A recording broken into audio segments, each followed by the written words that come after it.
2 Timothy 1:7, for God has not given us a spirit of fear, but of power and of love and of a sound mind. You know, we need to learn to conquer our fears, and we can. We can conquer our fears, though it might be challenging sometimes. But remember, God has not given us a spirit of fear, but of power to overcome things that we think would destroy us. When we look at it out of God's eye, no weapon formed against us shall prosper. You know, when you conquer your fears, you become to know that, okay, I can do all things through Christ, which strengthens me. Nelson Mandela said, I learned that courage is not the absence of fear, but the triumph over it. The brave man is not he who does not feel afraid, but he who conquers that fear. That's the brave man. Let me read that again, because that is such an amazing quote. Nelson Mandela said, I learned that courage is not the absence of fear, but the triumph over it. The brave man is not he who does not feel afraid, but he who conquers that fear. Jack Canfield said, everything you want is on the other side of fear. Oh, now that's amazing. Now, fear will keep you from crossing over to the other side where there is an abundance of blessings. Fear will paralyze you and cause you to go back to bed, to give up on your hope, to give up on the dreams that you could see so vividly. Fear will paralyze you. It would make you stop in your tracks. It would make you turn into a fetal position as a child. I know, because fear has done that to me. A few nights ago, I was thinking about the future. I was thinking about what I don't have, what I can't do, what I haven't done, who I'm not, all the things that I've passed up, all the things I forgot, all the things I don't know, uneducation, ignorance, arrogance, pride, lust, stupidity, stinking thinking, all types of thoughts ran through my head, and I became afraid. But God came in, because he said, I'd never leave you nor forsake you. And he came through and he burst that thing wide open. And I learned and I conquered my fear. And I got up out of bed and I was shouting, praise God, thank you, Jesus. And that when he broke through and I got the breakthrough, it was wonderful. You know, Bill Cox says the forces within you are much greater than any forces trying to contain you. You know, Elijah said, hey, Lord, open his eyes that he might see that there is more with us than with them. So, brothers and sisters, if you only knew what was inside of you, because he that is in you is greater than he that is in the world. So you can't overcome all of that negative self-talk with positive self-talk. But just remember, there's a way out of your mess, and it's JESUS. Where can you buy a brand new Nissan with a lifetime warranty? Kingston Pike. Hey, folks, Gerald Anderson with Ted Russell Nissan. You heard it right. Every new Ted Russell Nissan comes with a lifetime warranty, and that's a long, long time. Ted Russell Nissan on Kingston Pike. Good morning and welcome to AM 1380 WYSH and Ask Your Neighbor. Ask Your Neighbor can also be heard and seen on our website, WYSHradio.com. And if you are in Anderson, Rome, or Morgan County and have Comcast cable, you can watch Ask Your Neighbor on BBB TV Channel 12. Ask Your Neighbor is the program where you call in and do just that. Ask Your Neighbor. Do you have a comment? Do you have a problem? Or do you have a question? Then call in and ask your neighbor. 866 457-1380 or toll free at 877-711-4005. And for those of you that might be listening or watching on the internet, you can email from our website, WYSHradio.com. Just click on the Contact Us button and email your questions. Now sit back and listen as listeners throughout East Tennessee and the entire world answer your questions on Ask Your Neighbor on BBB TV 12 and AM 1380 WYSH.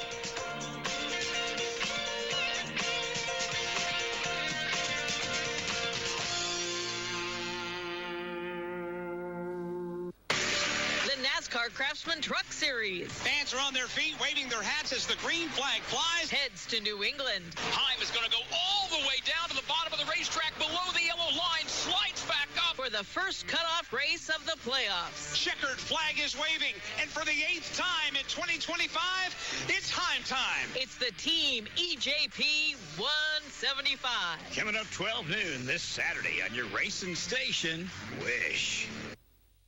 Good morning, everybody. Welcome into Ask Your Neighbor here on a Wednesday. Today, ladies and gentlemen, is the third Wednesday of the month. That means our sheriff, Russell Barker, takes time out of his busy day to come in here and talk a little bit about things that are going on in Anderson County from a law enforcement perspective and just tell us anything that we need to know. Good morning, Sheriff. How are you, sir? I'm doing fabulous. How are you? I'm fantastic, I reckon. I'm doing good. There's been a lot go on since you were here last time, and a lot of stuff I want to get your take of, you know. We missed our regular date, I think, and made it up or something. I can't remember, but gosh, isn't that terrible? It's been less than a month ago. We're both like, huh? What? You were here? Yeah. I don't believe it. I'm the same way. Let's start off nationally, you know, with this shooting of Charlie Kirk I just want to get your perspective on it from person and law enforcement officer. So turn that mic toward you there. Oh, you're all right. You're good. There you go. Perfect. Yeah. So, as shocked as everybody, right? I mean, I had the opportunity to meet him. I thought you did when you went to Washington. Yeah. 5 years ago. Yeah. And he looked like a kid. He was a kid 5 years ago. He's 26. Yeah. I hadn't seen the picture in a long time. And when that happened, I reposted the picture. But I just remember it was a brief conversation. We didn't chat forever, you know. But he was just very kind and take time out for that. Of course, back then he was nowhere near as popular as he was now. But I knew him, because I had been watching some of his podcasts and just some of his events. I've kind of kept up with him since he came on the scene. It's probably been 6-7 years ago when he kind of first started. But he was just really kind. It's a super lost for our country, in my opinion. It is. It's a huge loss. So, interestingly enough, I cannot remember who told me this yesterday, or maybe it was Monday. I had this conversation. So, Turning Point USA, this group he started, there were 900 chapters across the country. After his death, they had 37,000 applications. Yeah. It's just unbelievable. Just blowing up. I mean, it's one of those things where he is probably bigger now than he's ever. Oh, he's way bigger now than he was prior. He was with us, It would have taken him another decade to accomplish the attention that was brought. But man, it's just so sad. It is sad. It's terribly sad. What do you think about people that are celebrating it? We got people. We got people that you and I both know that have posted ill stuff, celebrating it, and you know, equating him with Trump, and then celebrating it. I'm so sick of all that, right? I mean, who celebrates that? You have to be mentally. You have to have something wrong with you. Yeah, and I'm not even saying crazy, just a really cold heart, because just evil, mean. There are people that are not my flavor. No, for sure. But I don't wish anything like that on them ever. And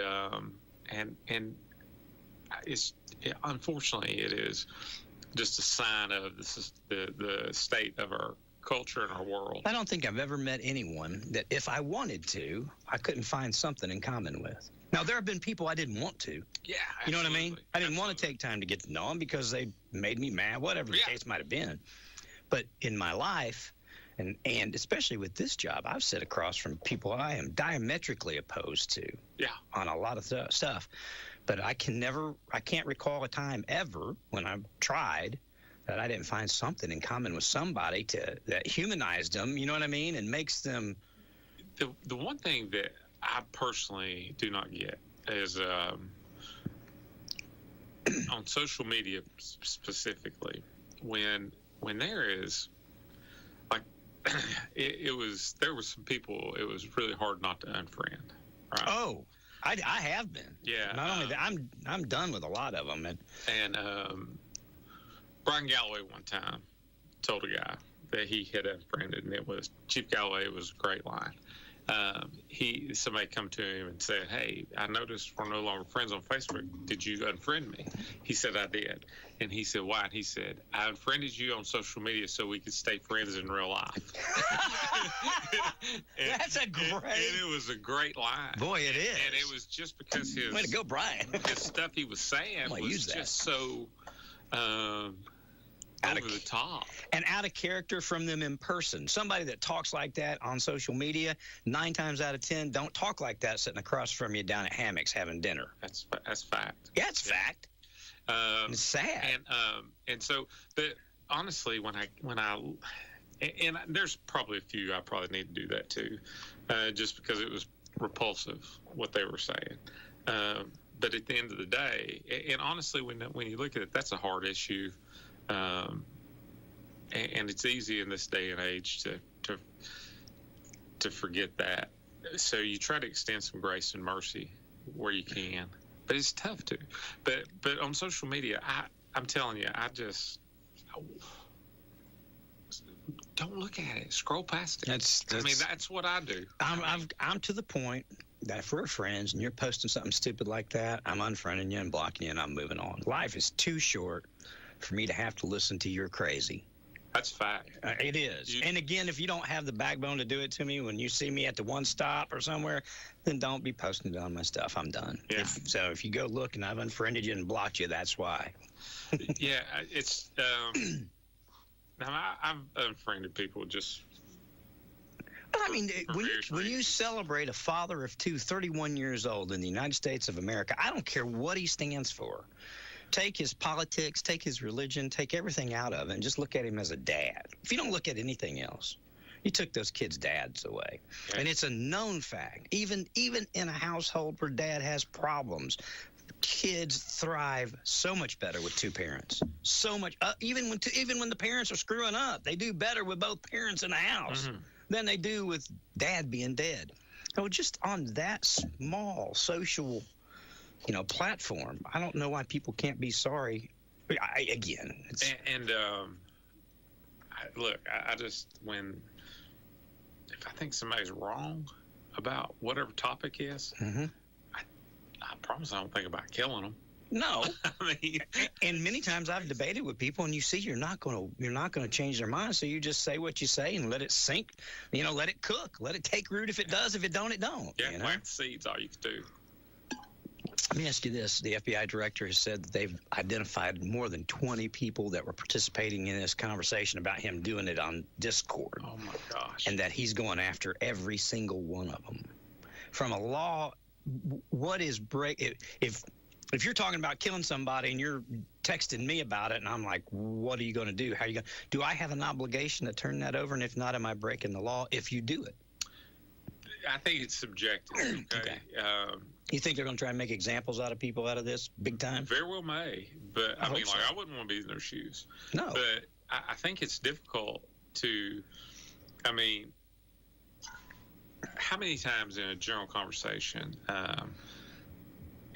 throughout your life you've said,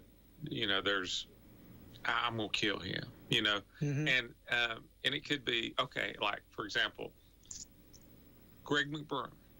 Okay, we've scared him and posted it on TikTok and Facebook.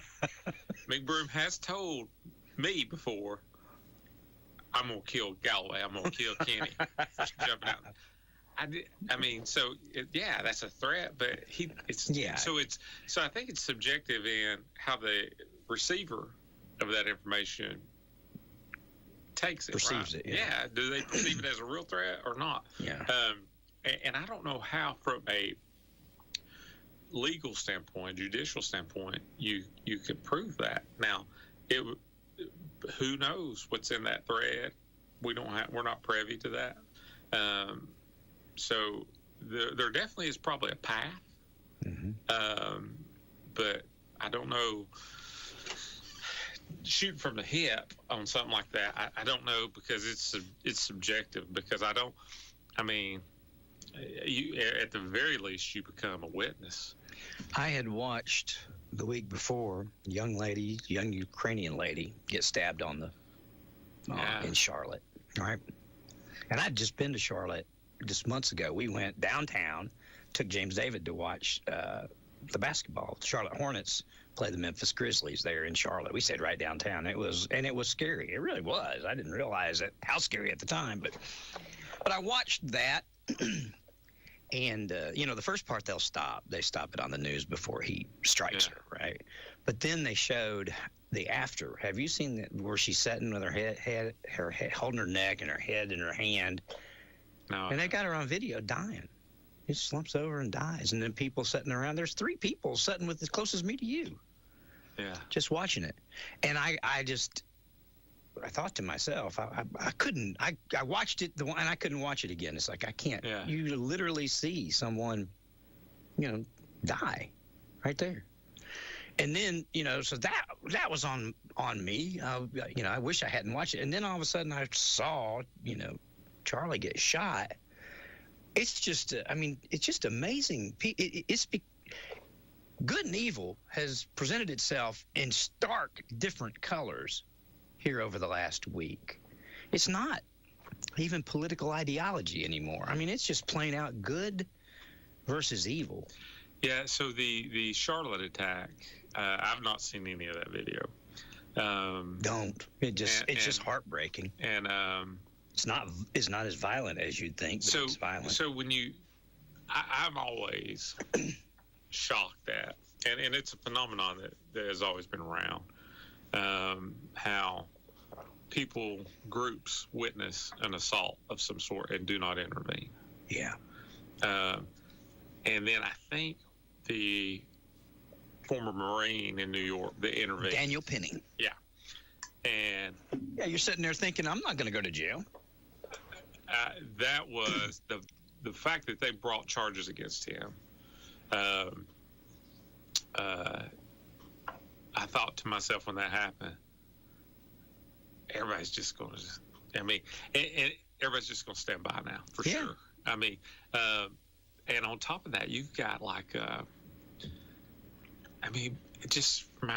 depending on the situation, there's so many people that even if they don't intervene, they don't even want to be a witness. No, they won't even tell us. Just like the lady on that, you've not seen the video, but there's a lady sitting next to her. One row. Okay. And she just turned and she's just looking at the window on her phone. It's going on. She literally has to scoot over so the killer can swing his knife. Yeah. It's terrible. Let me ask you something, and I've asked myself this, and I don't know that I even know the answer. Do you think you'd intervene? I do. I hope I would. Yeah. See, I've been on a New York subway when there's been a guy acting stupid. You know what I mean? Right across from Tracy and I. And I thought to myself, well, what am I going to do if he stands up? What am I going to do if he, because he was talking to himself and he was angry and, you know what I mean? I thought, jeez, here we go. And she was the same way. She was just looking down, you know what I mean? Trying not to make eye contact. I did make eye contact because I thought I'll smile. You know what I mean? I'll smile or something. I'll try and, and I did. He still, but I thought to myself, what? Well, and we didn't know where we were going, so we missed our stop. We went like 10 blocks past where we were supposed to go. Yeah. So we're on it a lot longer than we had to be. And we were like, holy cow. So I sat there and it ran through my mind, and I told Tracy afterwards, I said, I was trying to figure out what I was going to do. And she said, I was just praying he wouldn't do anything. But I don't, I believe I would. I honestly do. I think I have in times past, numerous times. Well, I was a lot younger, had a lot less to lose at the time. Sure. Seriously. Yeah. If I intervened and they did to me what they did to Daniel Penny, I'd be out of business. I couldn't afford a murder trial. I mean, on my own, I'd be out of business. Yeah, listen, that brought a lot of national attention, so that, there were money pumped his way for his defense. Well, that's true, but had he not, he'd been done. He would have got. Nobody'd be sending me no money. Yeah. So if I'd have gotten in a fight on the subway and beat somebody up, nobody'd be sending Ron any money. I'd be in jail in New York, and James David would be running this place. It's just, I don't know. It's shocking. It's scary. It really is. It's end times, I believe. Yeah, I do too. I've said that before. I've said it here before. I'm sure there have been times past when people here have looked and said this has to be end times. During the Crusades, when they were killing all the Christians, those Christians had to look up and say, Lord, when you coming back?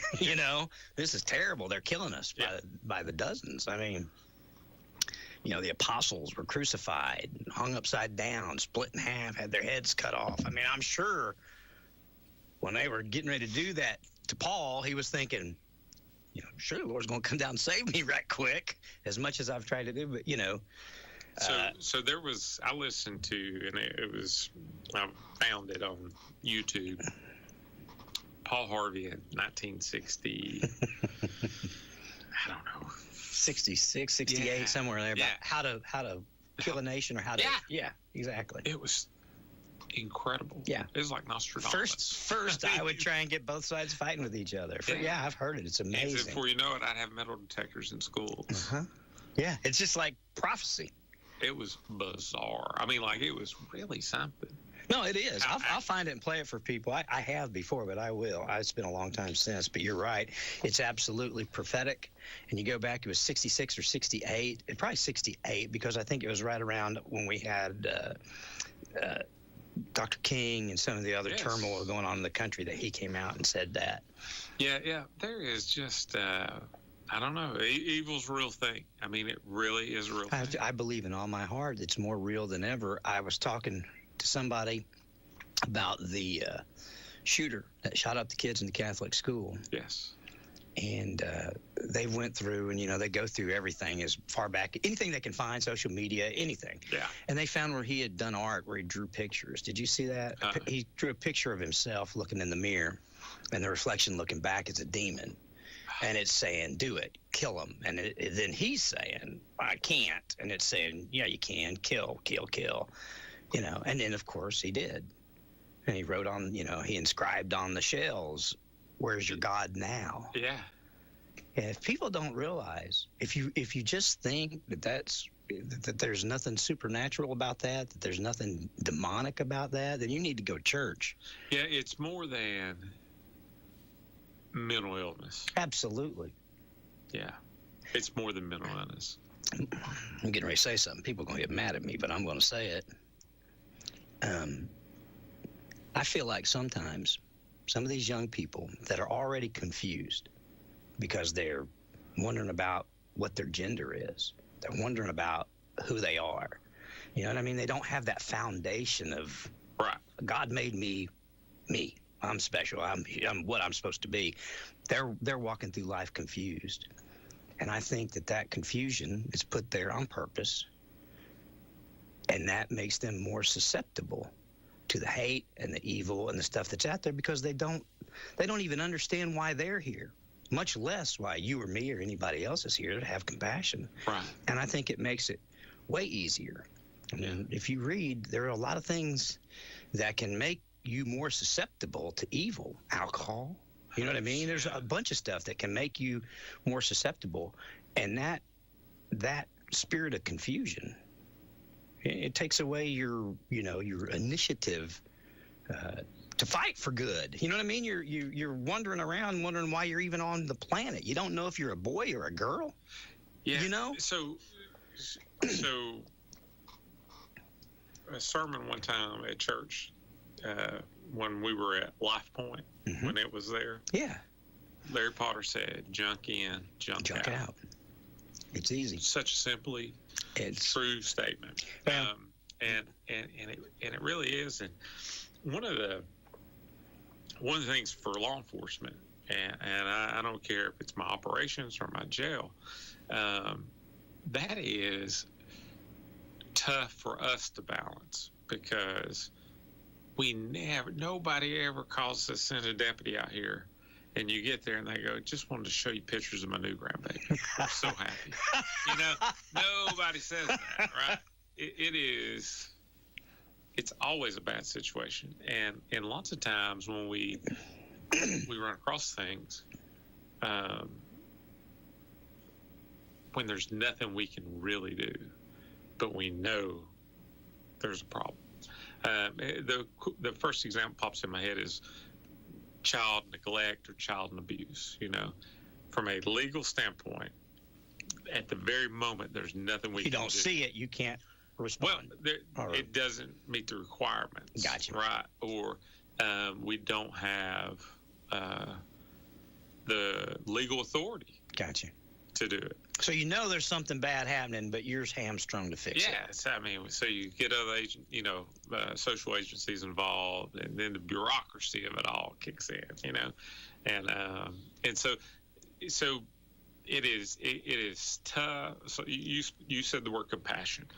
Sometimes it's very tough to not lose your compassion. Oh, I can imagine. In our business, I can imagine. And one of the things that is something that we have to be very, very purposeful about, is when we're dealing with victims of crime, right? We have seen or delivered bad news countless times. Yeah, hundreds, if not thousands of times. And it's hard to slow down and remember that.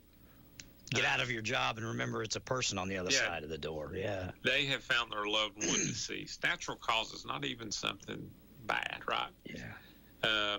Well, that is probably our third dead body this week we've seen. Yeah. And we don't remember. We need. So we just say, yeah, we sorry for your loss. Mm-hmm. I mean, and we don't take. We don't take the time to think, okay, this is maybe the very first one they've ever seen, Sure. And at the same time, though, I feel like law enforcement, you guys have to be able to compartmentalize a lot of that stuff. You do, because the flip side of that is we're dealing with somebody. Okay, let's say they've it's their first time having negative contact with law enforcement, right? Yeah. They're going to be arrested for a crime, right? Gotcha. And they are freaked and they don't understand, for whatever reason. They honestly may not know, but regardless, they're out. This is new for them, and they don't know what to do. And so you don't want to, you're just like trying to be very professional and explain it to them best you can and still show some compassion, mm-hmm. right? Even though they've done enough here to be arrested. But then your next call could be a hardened criminal. Yeah. And you got to decide, you have to decide, okay, now how much grace and mercy do I extend to this guy? Yeah. Because you do too much with him, and it end up costing you your life. You've talked about this before, too. You've wrestled with the Narcan pens. You know what I mean? Yeah. That's the compassion of helping somebody when they're dead or overdosing versus coming back and doing it the next day for these, Yeah, it's tough. Obviously, you got to err on the side of saving them. Yeah, absolutely. But I can understand But honestly, the battle. I think this holds true for all of us in our industry. You want your basic who you are before. There's a saying that says, "Get in law enforcement to change the world, but the job changes you." Right? There's probably never a truer word spoken, because as a regular guy, if I was still selling cars for Foxes, right, Oh, my heart would go out to everybody. You know, I'd be, oh man, bless his heart. You know, but knowing what you know now. Yeah, I mean, poor guy's got an addiction, man. See, addiction's now considered a disease. You know, it's so bad, right? And I get it, but now I know that this guy steals everything that ain't nailed down, and if it is nailed down, he sits by it and claims it. Yeah. And I know the rotten things they've done to other people and victimize truly innocent people. Yeah. And so it's such a thing. And now he's overdosed. And there you are. Russell says, man, that's a human being. It's a human life. That's someone's loved one. Yeah, they've made a ton of bad choices. But it's somebody's son, somebody's brother, somebody's dad, you know.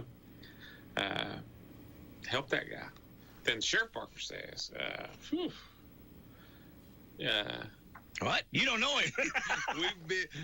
we have spent $500,000 in free attorneys, medical treatment, chasing him across Anderson County. Yeah. Recovering stolen property. Had to fight him.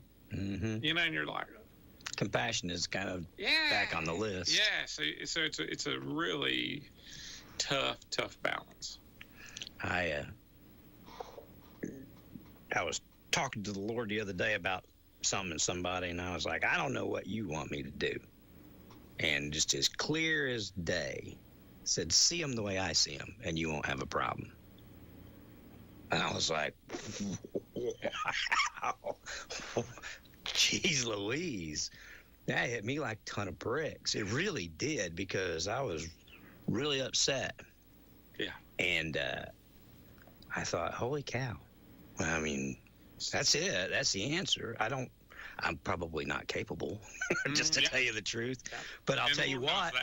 That thought's not left my head. Yeah. Not one time.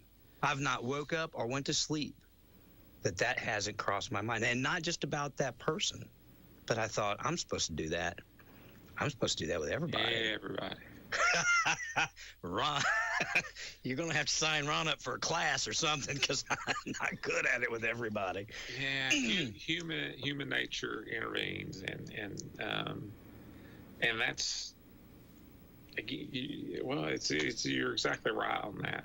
You end up, your own emotions come in, and so the one thing that that always pops in my head is, you need to stop judging people. Oh yeah, because you don't want the Lord judging you, right? I mean, if the Lord can forgive you for the things you've done, who are you not to do the same? And Ron, that even holds true for yourself. Well, forgiving yourself, you know. Well, it's just like the servant that went to his master. He owed him a bunch of money, and his master was going to have him thrown in jail, and he begged him not to. And he said, all right, I'll forgive you your debt. And he immediately got up and went to a guy that owed him $100 and had him put in jail for not paying him. And the original master came back and said, what in the world? I give you a break. You don't give them a break. And listen, and forgiveness doesn't mean you got to have sleepovers and break bread. Well, it's true. It just means you let it go. You let it go and move on.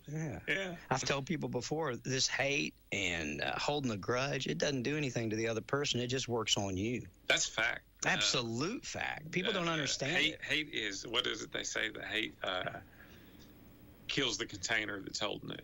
Absolutely. Or however that Absolutely saying goes. Yeah. Again, we can sit and preach about it all day long. Living it's a complete different story. Absolutely. A much different story. Minute by minute. So do you think that they will, how far down and deep into social media, and these people that are celebrating a death, is it illegal to celebrate somebody's death? Is it a breach of the First Amendment, or do you have the First Amendment to do that? I just think to myself, holy cow. Yeah, so that's a great question. It's freedom of speech. Now, I think where people are getting in trouble is they're violating their employer's policies. Good. Or it is a bad look for the employer, and particularly here in Tennessee, we're an at-will state, right? Yeah. Oh, they're firing them left and right. Yeah. Good. So I agree. And I wish they'd fire a bunch of those professors over there. And so to me, it's a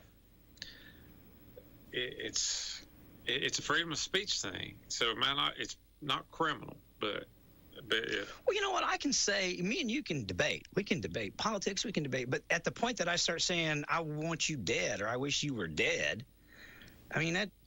Where do you cross a line of what I'm thinking in my head and what I'm saying out loud? I don't understand where that crosses the line. So some of course, Charlie's clips are everywhere, right? Oh yeah, right? Everywhere. And he is really I just don't know. And I get you disagree with, if you're not a Christian and you disagree and you're atheist or whatever, you disagree. So, but if you really believe he's wrong, what do you care? If he's really wrong and he's just wasting everybody's time, why fight with him? Yeah, why do you care? But there's clips going around where he's talking to transgender people who are struggling with their identity. I watched just this morning. He said it at a round table with a bunch of people. Every single one of them was against him. Every one of them. And at the end of the conversation, one of the young people, a girl, said to him, "Well, you've been the nicest one."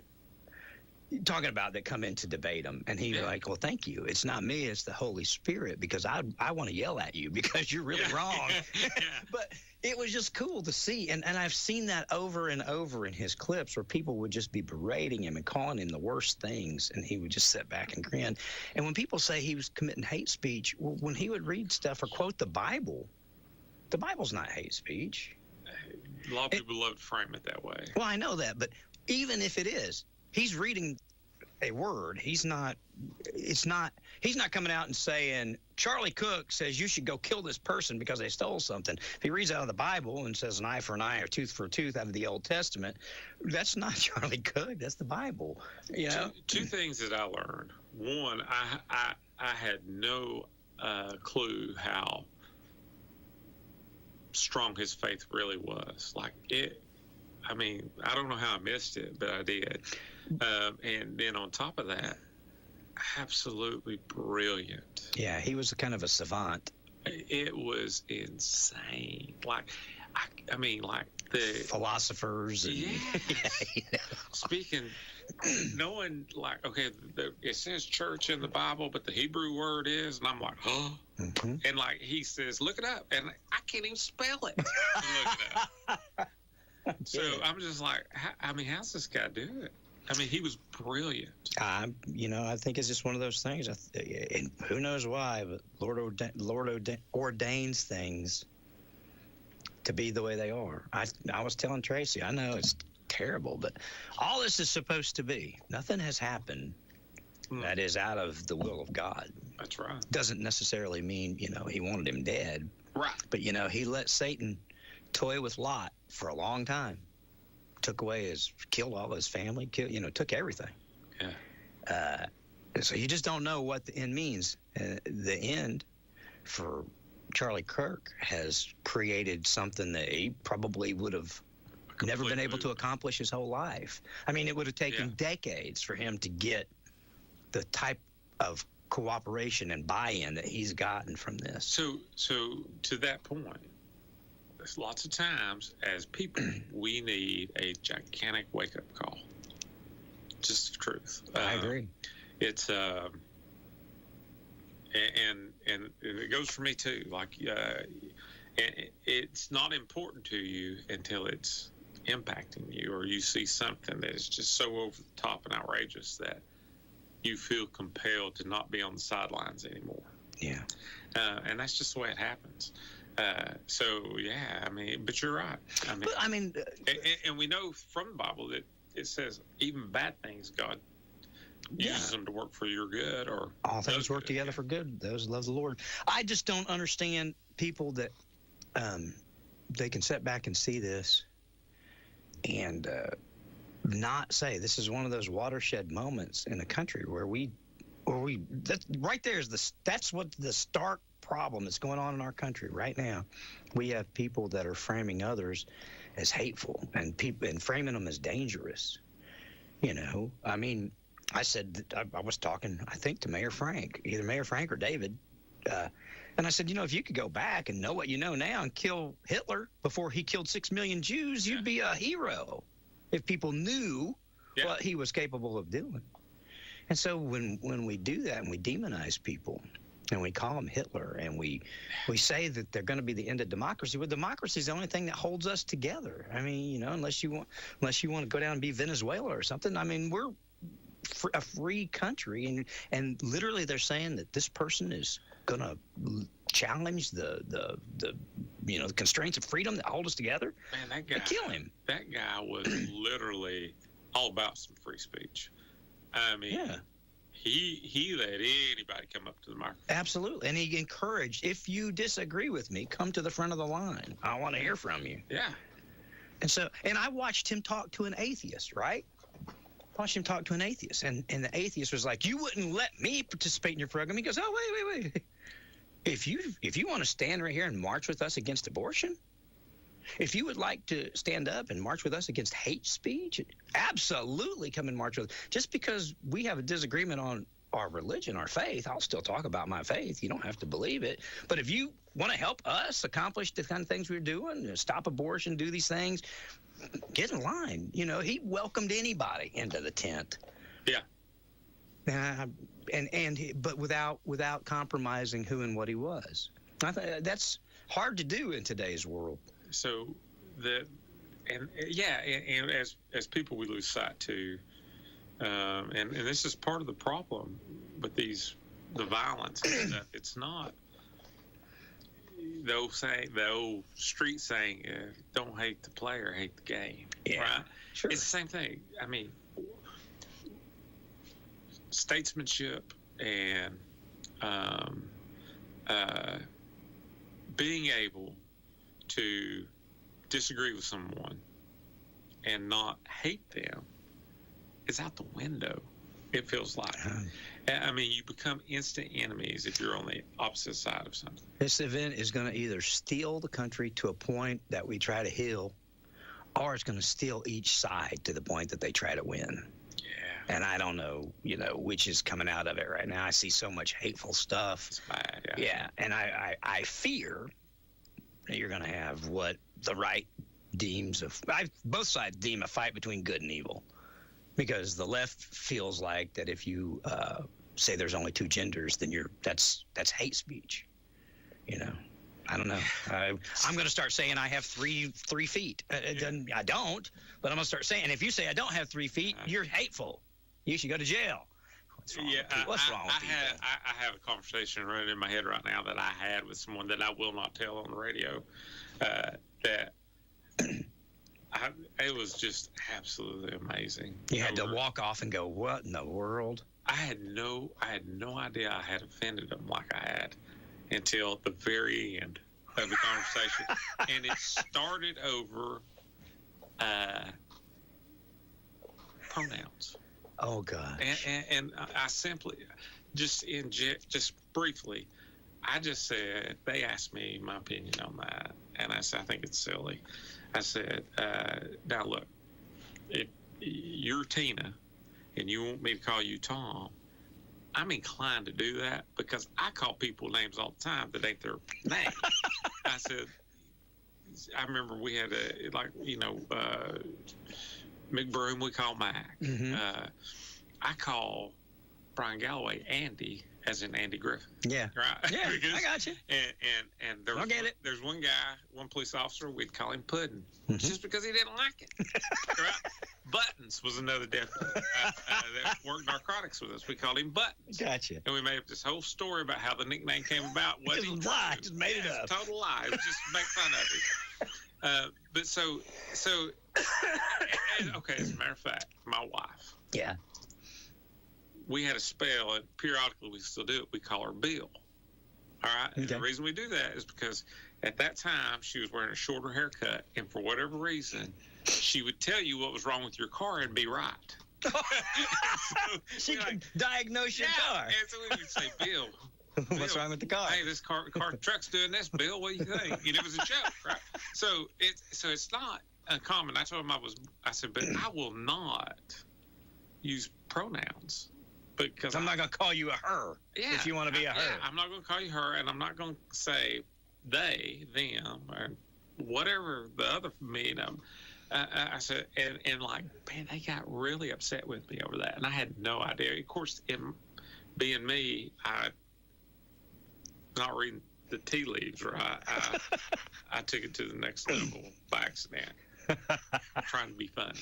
Right? So, good luck with that. But yeah, so I mean, I don't know. Well, it's a turning point. It's for real. And I'm still watching to see what's going to happen because I'm not sure.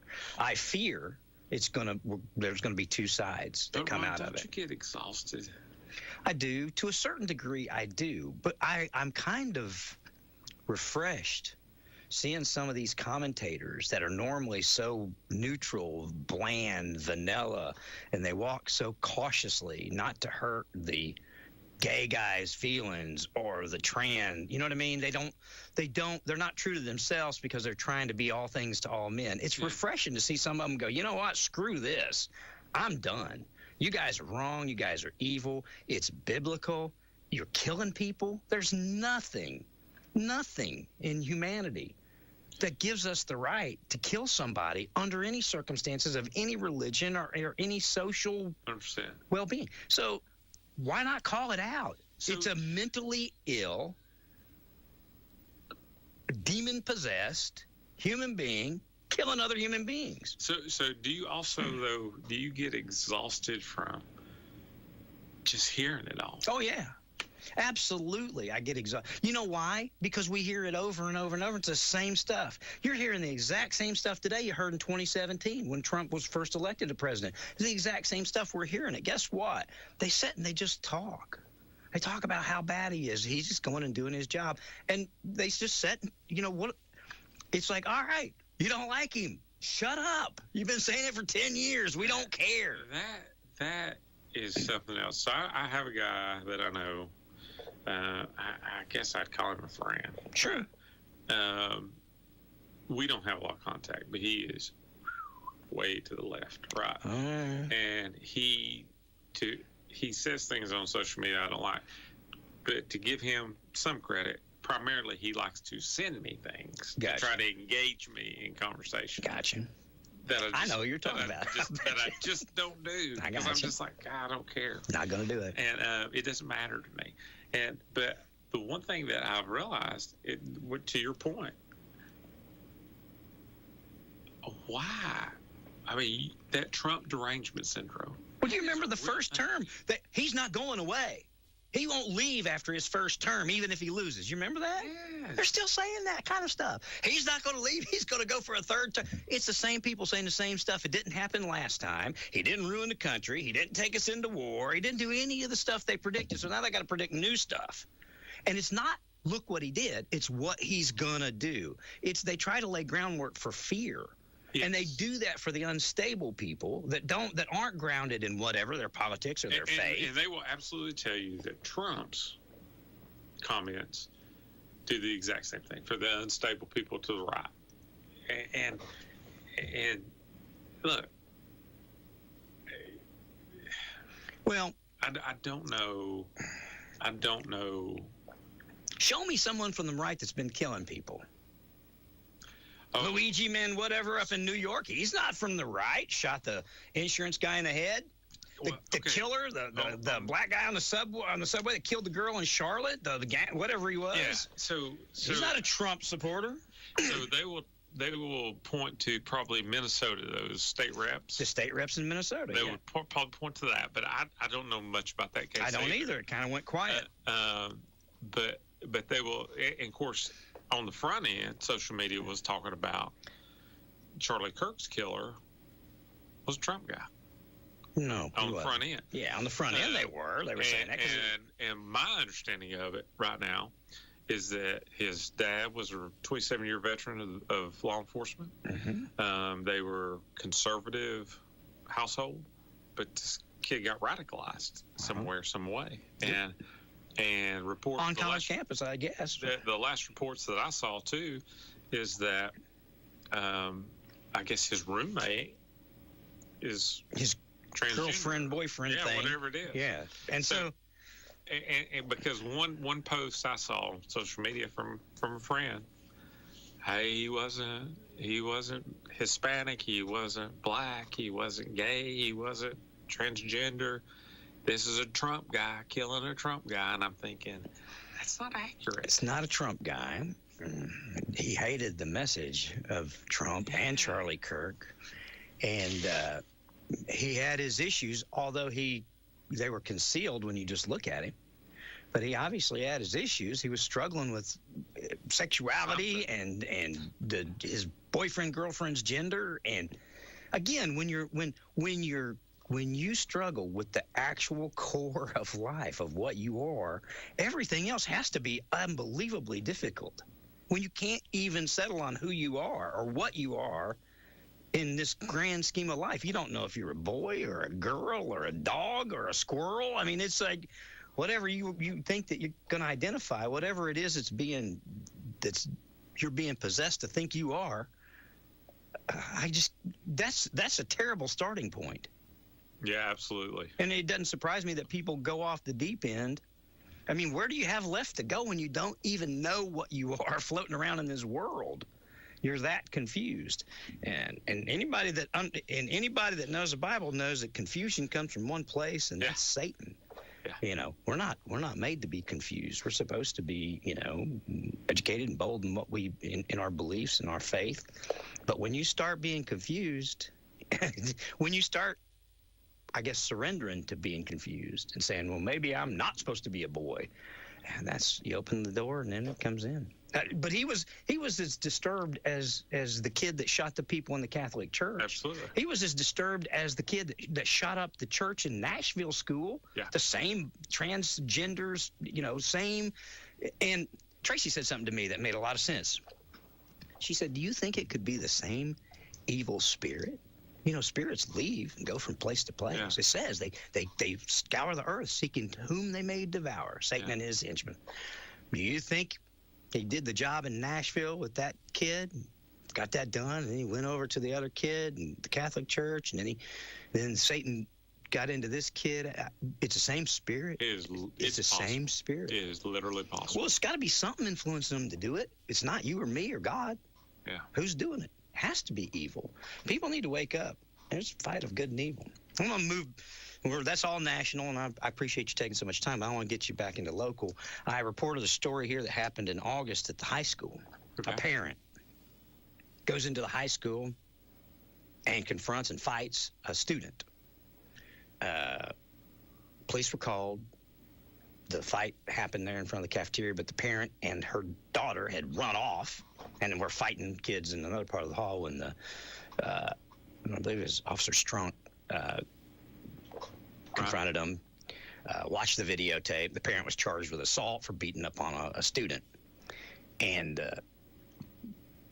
I wonder how a parent got in, then got down the hall to the cafeteria, then made their way out of the, teachers tried to break the fight up there, then fled and went somewhere else where they didn't know. Then coming off the shootings and all the stuff we've had at school, I'm certainly not throwing off on anybody at the school. It's just that when you look at that and read it, I mean, it was violent. There wasn't a weapon involved, but how easily could there have been? Yeah, that'd been a lot worse. So how many SROs do we have at Clinton High School? One. Okay. Yeah, we have one. Is that enough? So we hit no. Okay. It's not. We have our bigger campuses. We should have more, right? Okay. Yes. But truthfully, when I came into office, we didn't have one for every school. I remember they floated. Yeah, they did it. They did a rotation. So, how this works? The doors are locked and secured. You have to be buzzed in. Yeah. And if staff or student aides, I guess was the term they would use, if you recognize them as a parent, they're going to let you in. Well, there had been the parent dropped the student off. The student got into a fight. The student called their mom and said, these girls beat me up, and mom went back. So I'm sure she buzzed and said, I'm here to pick up so-and-so, and they said, okay, come in. Yeah, it was. As a matter of fact, the video, it occurs with staff escorting them out. Yeah, they start fighting as they're trying to get them out, Yeah. So I don't. Hey, look, the I'll ask you this. Parents should have been charged. If somebody had went into the high school and killed 5 kids, do you think county commission would give you money for an extra SRO officer? Oh, I would guarantee it. Yeah, well, then why don't we do that before that happens? Yeah. Because we've got parents going in and beating the out of kids right now. That shouldn't happen. So, yeah, I mean, look, here is just the truth. There are educators that don't even want us in their schools. Yeah, well, they don't need to be educating our kids. I mean, don't get me started. And that is are there educators in Anderson County right now that begrudge having an SRO officer in their school that you know of? I'm not going to ask you their names, but I'm going to ask if you know of them. I've not had a conversation with them in a long time. Because I certainly know educators that are on that left side, and they want to teach our kids how to be homosexual, and they want to teach our kids you can be a furry if you want to. So I've not had a conversation in a long time, but I can't imagine that they're. I could name a name and you'd agree with me. I can't imagine their position has changed. Yeah. Right. And they don't think we should have police presence in school. Right. Right. Really? No, I mean I've had them tell me that. Well, I wonder if a parent snuck in and beat the fool out of them if they'd see it different. I'm not advocating that. That's the amazing thing. Okay. Sometimes you think law enforcement's presence and tactics are unnecessary until you're victimized, and then it comes full circle for you.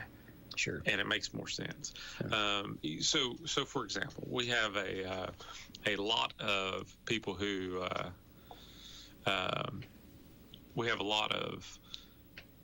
say, "Well, hey, I was going down the road and there's three deputies pulled over behind one car. Why's that?" Well, because you didn't have 4. Yeah. I mean, it seems excessive. And listen, here's one of the things too that I don't want to get up on my soapbox. I'll just say this: don't complain to me because I have 2 deputies eating together lunch. Yeah. Right. I mean,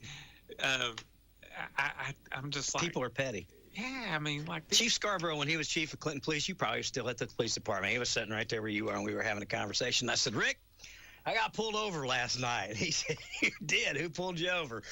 And I said, 3 of your guys. 1 pulled me over, 2 more.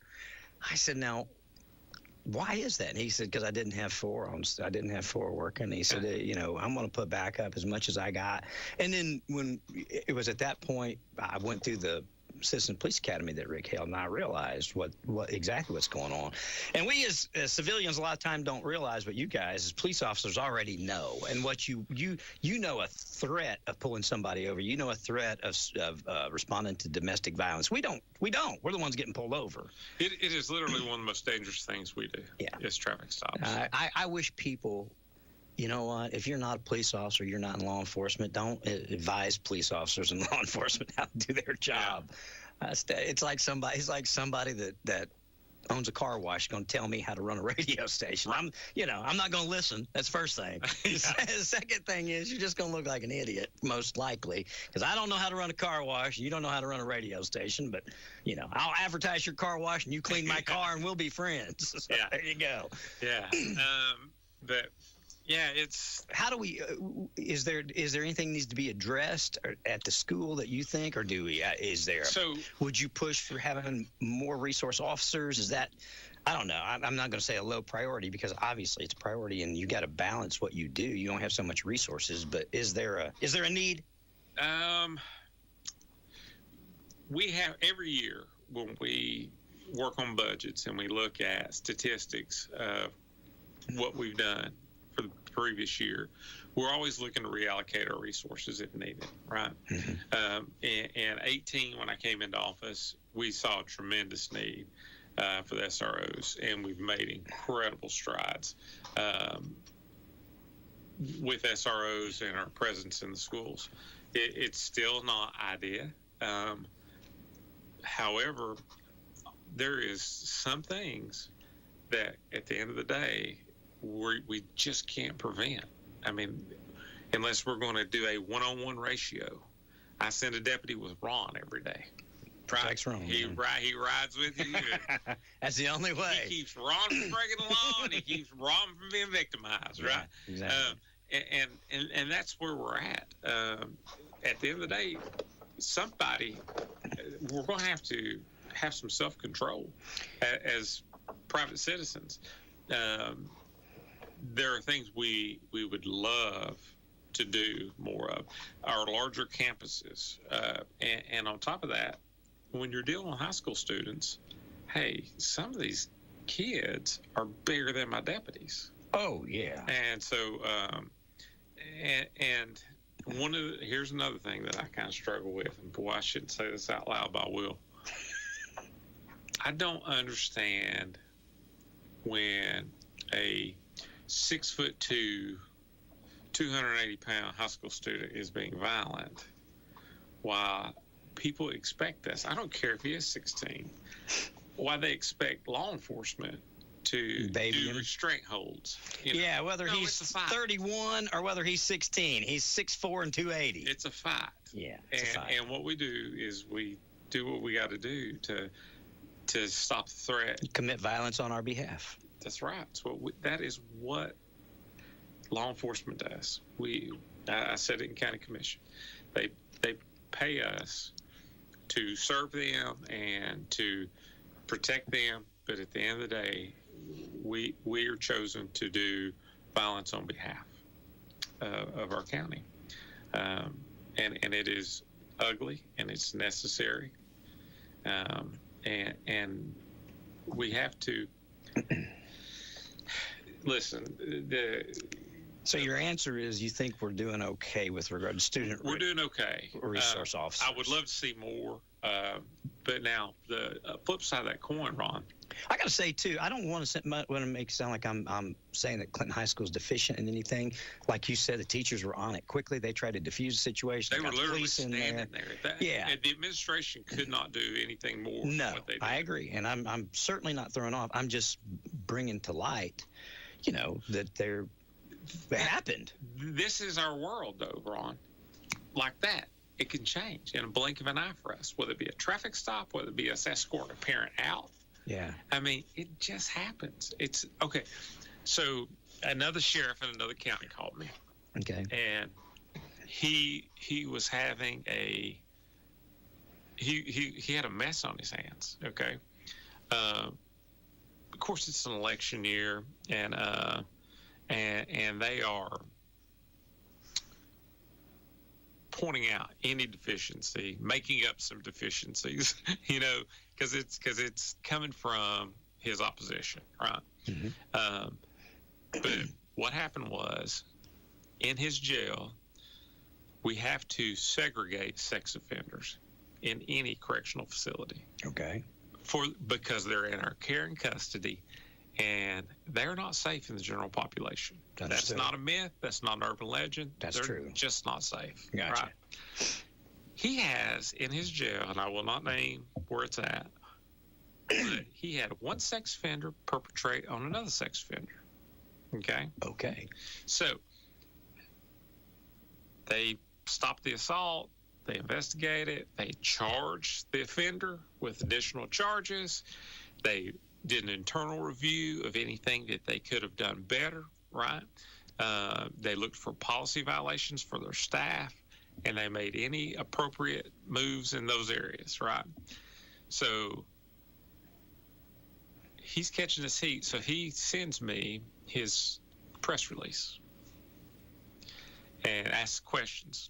One, do I even need to put this out there? And two, do you think this is sufficient? And my advice to him was, look, if it's already out in the community, you better address it. okay? Because the media will pick this up. Sure. It's a great media story. Yeah. And if you don't put out something, they'll frame it for you. They'll tell a story. And on top of that, any details that you're missing, speculation will creep in. I said, but what you've sent me, I don't like. Okay? And basically, it was an apology that he failed to protect the other guy. And I'm thinking, and so my question was this: would you, if this had happened on the streets, would you feel apologetic? You would feel empathy for your victim. Sure. But this is the world we are in. People do evil, mean things. So look, this guy assaulted this other guy. It was 2 sex offenders, and honestly, right, wrong, or indifferent, I told him, and that wasn't in the press release. That was 2 sex offenders. Gotcha. I told him, I said, your average person, all of a sudden they're going to be a little bit, it ain't as big of a deal because it's two sex perverts. offenders. Yeah. Yeah. It's 2 criminals. Let them kill themselves. The Lord sorted it out. Yeah. And so I told him, I said, I don't think you need to beat yourself up because this is what happens. Because my jail, I didn't look at the population this morning, but the other day it was 372, I think. So I have a small town of 372 people. Yes. And there ain't very many good ones in there, right? Gotcha. And I have at any given time 12 people on shift working the floor. During normal business hours, we have administration and things, other people there. But at nights, it's 12, right? Because I don't have admin people trying to order food at 2 in the morning. Gotcha. So you got 12 people at best trying to control 372 people. We can't be everywhere all the time, but we have cameras, right? But generally,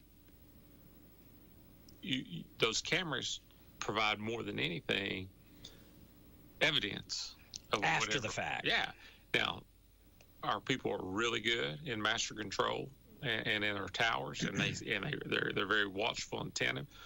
But you still don't catch anything because remember, these cameras. And I'm not complaining, but it's just the truth, guys. It ain't Elon Musk's cameras, right? It's low government bid, right? And plus we're asking a lot of these people to watch 200 cameras throughout a facility and catch everything. It's just not humanly possible. But my whole point to all this is, crime happens. It happens in the jail. It happens on the streets. We absolutely are constantly revamping, and we're looking to do a better job and see where we're at. This example of Deputy Strunk, that was school staff escorting out a parent that had assaulted a kid. Mm-hmm. Yeah, that's when the assault occurred. All right. I honestly couldn't tell you where Strunk was, right? He was, my guess is he was dealing with somebody else that was involved in that because it was a quote group, right? Yeah. But like, for example, but he's one man, right? And he did a really good job on that case. Sure. And honestly, I don't think the school staff could have done anything any better. Because just like I described at my jail, you've got 1,200 students at Clinton High School, and ever how many teachers are there on a given day, right?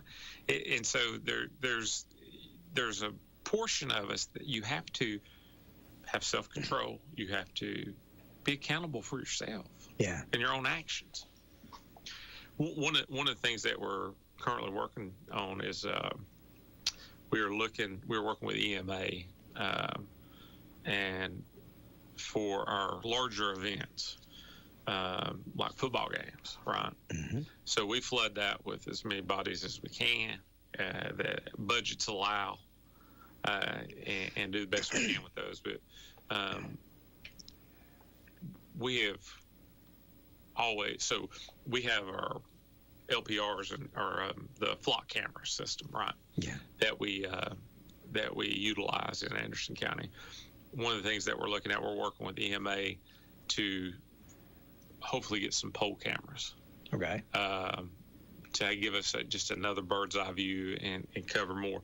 Technology is, nobody's knocking down my door to come work for us. Gotcha. Right? Just not. And in general, law enforcement and it's not unique to Anderson County. It's the way of, it's blue collar work. And it's not white collar typing on. Yeah, it's not a lot of technology people. But on top of that, it's not only just blue collar work. It really is a calling, in my opinion. I agree. And because who at their right mind wants to put on a bulletproof vest and carry a gun for a living and deal with folks that are having, you know what I mean? And then when you see the lawsuits for you make a split-second decision. Attorneys take 12 months to review it to decide, one, did you make the right call, and then they file a lawsuit. Yeah. All right.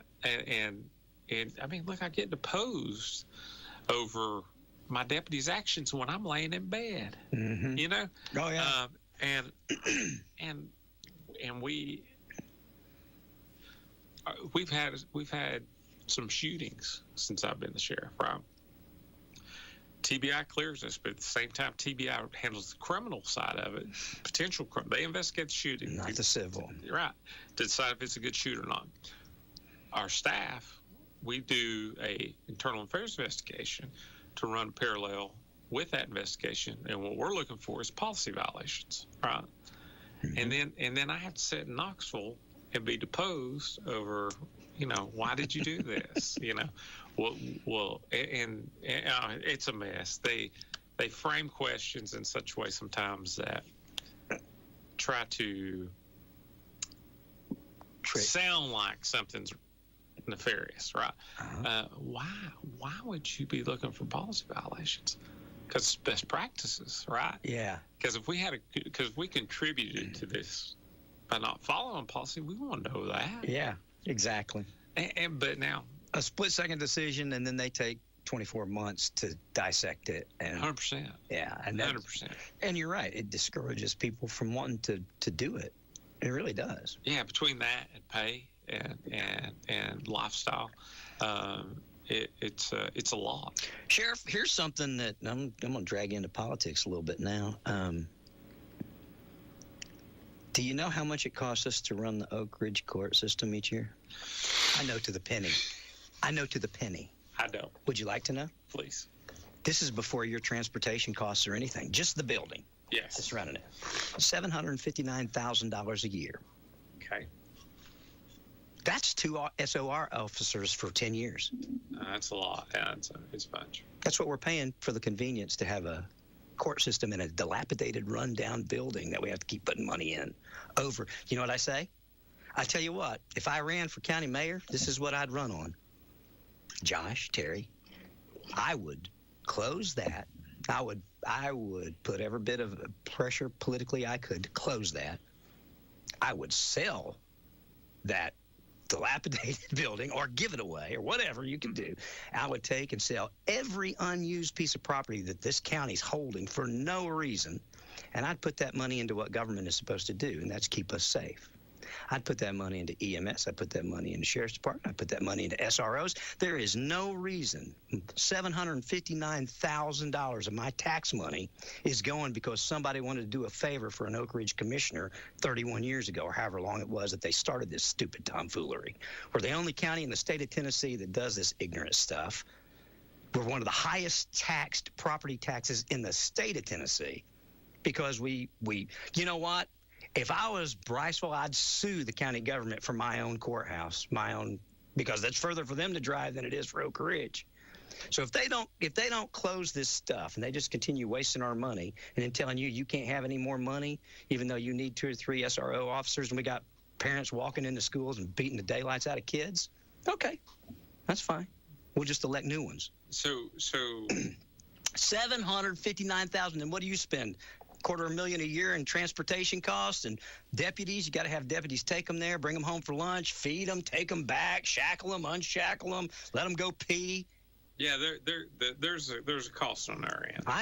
Hey, citizens of Anderson County, you should call your commissioners and thank them, because that's over $1 million a year in transportation costs and court fees, so that Oak Ridgers don't have to drive too far. I love Oak Ridge. I got great friends in Oak Ridge, but you know what? If I want to drive down and go to the movies, I have to drive all the way to Oak Ridge. I don't demand that government pay and put me a movie theater here in Clinton so I don't have to drive.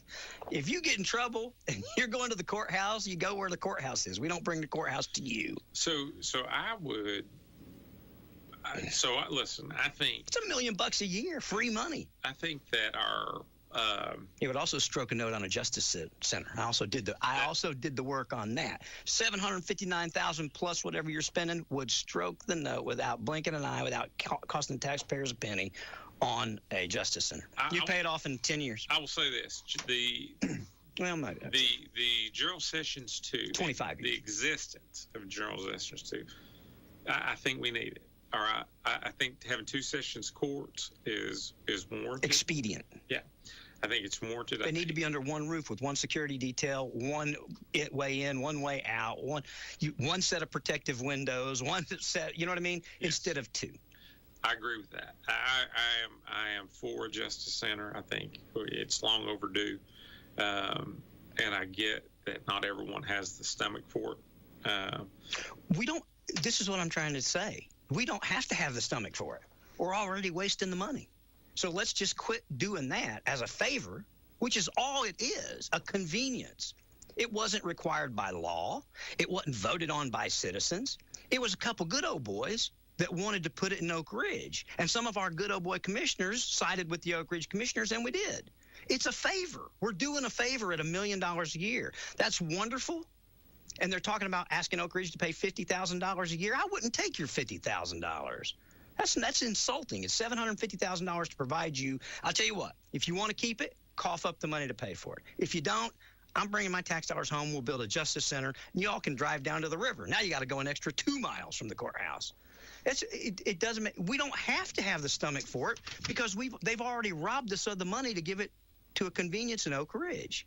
So we don't have to have the stomach for it. They just have to have the stomach to do what they're elected to do. They're not elected to make things convenient for us. They're elected to protect us. They're elected to provide infrastructure. They're elected to do public works. They're not elected to make life easier so that you can, if you get arrested on a DUI, you only have to go 2 miles from your house to be heard instead of 8 miles.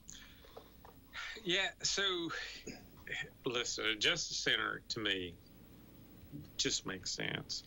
And of course, it speaking solely from my seat as the sheriff, right? It's a complete home run for me, because if we're all housed on the same piece of dirt in the same building, the courts, the district attorney, public defender, whoever else are letting in that building, your fee offices would probably stay at the courthouse. Exactly. Away, the non-dangerous, would be. But I would we could, secure it much easier. I bet you I could find enough empty, vacant property this county owns to sell it and pay for it, lock, stock, and barrel, without even having to do anything. We've got so much junk we don't use or need. Again, and for me, it would be not just cost effective, but super efficient to walk them across the parking lot, as opposed to. Well, that's my political platform. Should I ever decide to run, it's like I'm going to bring a justice center. We're going to save money. It's not going to cost you a dime. It's going to save the sheriff. It's going to save lives. It's going to be way more safe than having to drive them down the road and risk wrecking, and way more safe to get them out and walk them across the parking lot. And it's not going to cost us 1 red cent.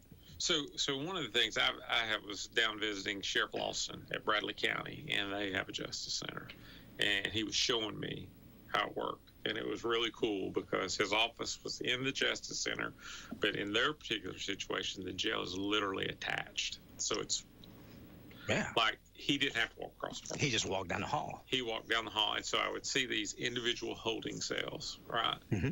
And they would bring people up, see judges, put them in this individual holding cell. It was just really cool.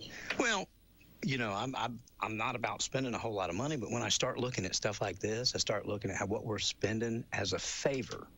So that figure you gave, does that include staffing for the courts, or is that just... Hang on, I'll read it to you. Hang on. I requested it. People are wondering what I'm up to. But this is what I'm up to, because in all sincerity, okay, this is what it includes. If I can get the picture back up here. Come on. Okay. Come on. Well, hang on here. Let me get it where I can read it. Stupid stuff. Okay. It includes okay, here we go. All right, this is judge and assistant salary and benefits. I think that's $331,519. Building contents and insurance, about $14,425 a year for that building. Keeping that building clean costs us $7,896 as the court part of the building clean. The utilities for the building, the court is $53,491. It says this total may need to be changed for both buildings. This is just the one building. Then you've got circuit employees, 226,201. This is just for Oak Ridge, right? This has nothing to do with what's going on here in town. 4 employees with benefits. It says $20,000. IT costs $20,000. Copiers, $1,632. Security from the sheriff's office for that courthouse, we pay $104,371. And plus, we provide those 2 employees with benefits. $759,535 a month, with an adjustment needed for the utilities to go up. This is just in the court part of the building. Doesn't include your transportation. Doesn't include the liability and the risk that you take on when you're. What would happen if you had 6 inmates in a van and deputy accidentally ran a red light, hit and killed 3 of them? Would we be liable? Oh, yeah, we'd be sued. See what I'm saying? Let's say somebody ran a red light and hit us, we'd be sued. Still be sued. Yeah, the other party ran a red light. How much is that insurance in addition that we have to provide to drive them back and forth to the county, or back and forth to Oak Ridge? And then, so we're risking them leaving, getting out, being in a wreck. One of my thoughts on the Justice Center, that why it's important. This building in Oak Ridge, although we've made a lot of work on it, and really you spent $1 million on the roof that still leaks. Ask Rex. This even holds true for the courthouse, right? When these buildings were designed, right, it didn't have necessarily inmates in mind. Right. No, or court. And now the courthouse clearly did, but I'm talking about an Oak Ridge. Best practices have changed, and the technology's changed. So it's easier for us to secure a justice center than it would be 2 locations, 3 counting juvenile court, right? So I think it makes sense. I'm a proponent of it. I know I've not had conversations with Josh, but Mayor Frank, I've talked to her. She's, my opinion, of course, Mayor, if you're listening, I'm misspeaking, but I think the mayor is working towards that. She's for it, and I think there's a lot of appetite for a justice center. But the question is how do you negotiate, navigate, work on this Oak Ridge court? Again, Sessions 2 is needed, hands down. And I will not say any different on that because I just know the volume of cases. Yet, I think we're better served as a community to be under one roof. And it's we're tripling our services and duty right now. We've got the courthouse, security. Then you've got juvenile court across the street. You've got to double it again, right? So everything you need at the Anderson County Courthouse for going in, you have to have that same protection, that same kind of protection for the people at the juvenile court, right? So we've got two rocks throw from each other. That's double the expense. Then you've got the Oak Ridge Court, and we're spending $759,000 a year on, plus whatever it costs you to get them back and forth. If this was your daily, if this was anybody's daily life and their budget, we'd say, well, why are you spending 3 times the money when you could just do it all right here and save all the money? You would advise them, youngster, you're spending 3 times the money you're supposed to. As a good fiscal responsible adult, I'm going to show you how to do that. But why aren't we doing that? I mean, I don't understand. I understand maybe when it was needed, even with like the juvenile court. I remember when we moved all that over there. But it just seems like we've outlived it, outgrown it, and we're better looking at it right now. Why spend all that money when you could put it under one roof, have an asset for the county, have everything under one roof? They could sell the Bob Jolly building, or they could use it for something else. Rent it. Yeah. Yeah. I mean, generate income. They want to sell it. I've always said, I'd love to have the radio station on the top floor. Yeah. Wouldn't that be fun? Yeah, it would. That said, again, when you just look at it, $759,000 is a lot of taxpayer money. That's a little less than a penny on the tax rate, I believe. So that's what we're paying everybody here within the sound of my voice. If you live in Anderson County, you're helping to fund it. Yeah. And I mean, I've had cases in the Oak Ridge court before with people that had it moved over to Oak Ridge because they didn't want to fight with me in Clinton, whatever. So I've been there. I mean, I've been, and the security outside and taking you in, and the bailiff and all the other stuff. It's duplication, and it would save the taxpayers money. You could either save taxpayers money, or you could invest and do something to help them have a better life. And I think Justice Center would be that. I do too. Anyway, I do too. I just didn't know if you knew that. How much it cost. Didn't know that number. There you go. That's it. And I'd say those numbers could be tuned up a little bit. That was last year. So, yeah. And that doesn't include fuel cost. Doesn't include transportation cost. Doesn't include your deputies that you're paying. What else is going on? Is there anything else going on that you want people to know about? That you want to talk about? Is there anything out there? So the couple of things, just out of I think that I just want to get out there, and it's not even really anything to talk about other than I would absolutely love if there's anybody out there that thinks they would make a good corrections officer. We're always hiring down there.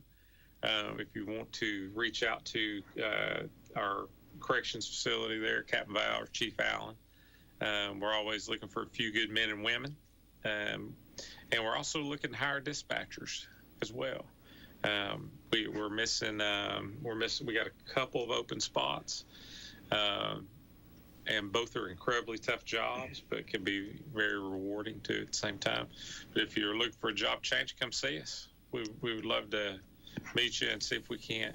As a matter of fact, I have a couple of interviews. Well, one today and one tomorrow on some spots that we're looking to fill. So good.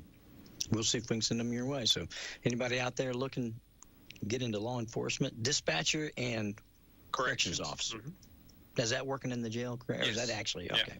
Yeah. Very good. Thanks, Sheriff. I appreciate it. Appreciate the conversation. I drag you around everywhere, don't I? Do I get you in trouble? Or do we get ourselves in trouble? Yeah, we do that. We don't need each other. I agree.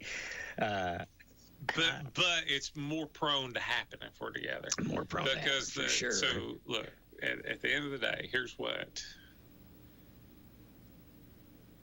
is the problem. We like to talk. And don't know when to shut up. We're on the radio, even though I know you're on the radio. I'm on TV too. Brad's broadcasting. That's right. Yeah. Oh yeah. We forget. I know. Because we just talk. That the world's listening. Yeah. We just fall into it. So we just don't always. Well, I tell people when you're going to be here. I solicit them to give me questions, to ask you, and different things to talk about. So I think it's healthy that people get an opportunity to hear from you. So I was at Weigel's Monday, getting fuel, and a guy approached me and said hello and talked about. He said, when do you go back on WYSH? And I said, actually, Wednesday. Mm-hmm. And he goes, man, I love tuning in for that. And he said, he goes, now, you guys don't always get to what I want to hear. He said, but he said, it's really good to hear what's happening. Yeah. With the SO and in the community. I agree. Even if nothing's happening, it's good to hear. Yeah.